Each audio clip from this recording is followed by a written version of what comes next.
On parle souvent du pays du matin calme pour évoquer la Corée du Sud. Il est vrai qu'elle a su préserver une culture riche et pleine de vie. Beaucoup de Coréens apprécient leur pays et en sont fiers. Dans une petite communauté de banlieue, un groupe de jeunes a revêtu le costume traditionnel et préparé ses instruments de musique pour se rendre dans le parc du centre-ville afin d'y donner un spectacle.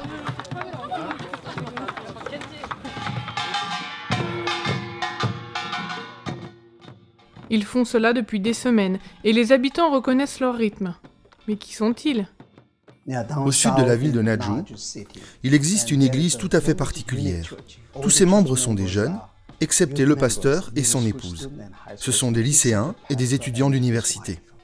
Cette jeune église est gérée par des jeunes pour des jeunes. Ils ont constitué un solide groupe qui s'investit dans toutes les activités de l'église. Les costumes et les instruments traditionnels ne sont qu'une des nombreuses activités destinées à intéresser les habitants de leur communauté. Mais rappelons les débuts de l'aventure. Monsieur Shin était diacre dans une église. Sa fille aînée, Boa, était lycéenne. Or, dans cette église, il n'y avait aucun autre jeune de son âge, et elle se sentait bien seule. Sa maman s'est dit qu'il lui fallait amener d'autres jeunes dans l'église, pour que sa fille ait des amis. Cette maman n'avait pas beaucoup d'argent à investir dans l'église. Alors elle a commencé à cuisiner des beignets coréens dans la rue et les a vendus aux passants et aux étudiants. C'est ainsi qu'elle a réuni un grand nombre d'entre eux et que depuis, environ 20 jeunes demandent le baptême chaque année. Grâce aux efforts de cette maman et de ses beignets, la jeune congrégation s'est au fait. C'est alors que son mari, le papa de Boa, a ressenti un appel et qu'il a décidé de devenir pasteur.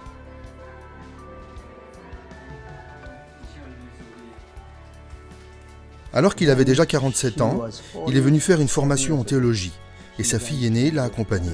Puis, sa plus jeune fille a fait de même.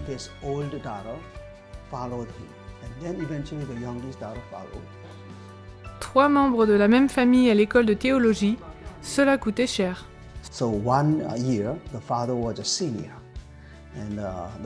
Au cours d'une de ses années d'études, le père était en terminale, sa fille aînée en 2e année de théologie et sa plus jeune en 1re année. Ils étaient tous les 3 dans la même classe et pendant ce temps, la maman était dans la rue en train de cuire ses beignets. Elle travaillait pour ses 3 étudiants, son mari, sa fille aînée et sa dernière.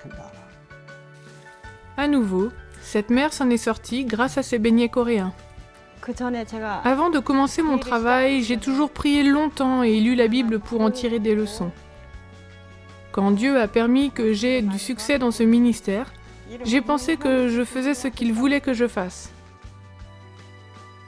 Au début, les habitants du quartier ne savaient que penser de cette église, mais les jeunes ont décidé de s'investir pour la communauté.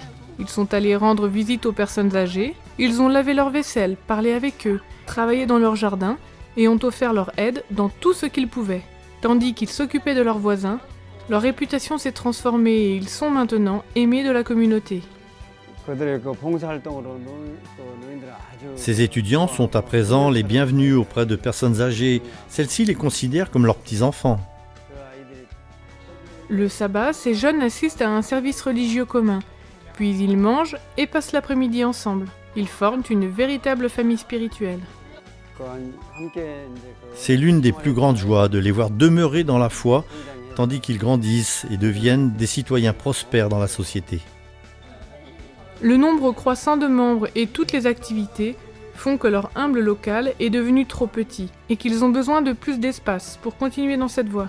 Ils ont besoin de former les jeunes pour atteindre efficacement les adultes de la communauté. Une partie de vos offrandes servira à construire un institut missionnaire afin qu'ils puissent être bien formés pour amener leurs voisins à Jésus.